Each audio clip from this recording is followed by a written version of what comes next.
Consider the following problem. The area of a circle decreases by 51%. How much has the radius reduced? Is the answer A, 60%, B, 70%, C, 30%, or D, 20%? Give this problem a try and the solution follows shortly. Alright, let's have a look at the solution.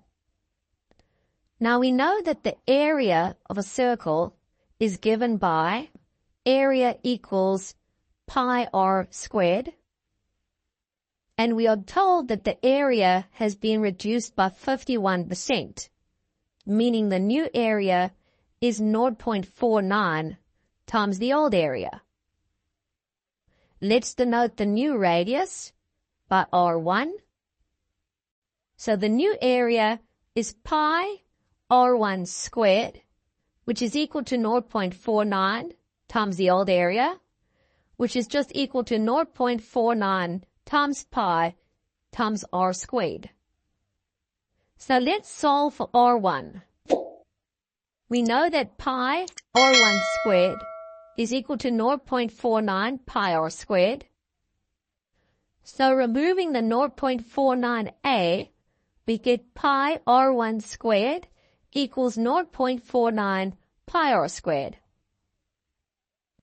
We divide both sides by pi, and we get r1 squared equals 0.49 r squared.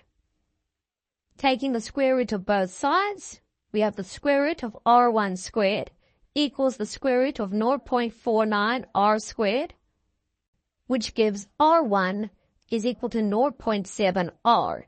Remember, r was what the original radius was. So the new radius is 70% that of the old radius, which is a decrease of 30%.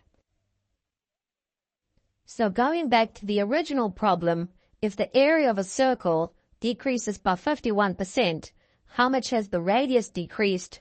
We know that the answer is 30%, so the answer is C. Thanks for watching. Like, comment, and subscribe.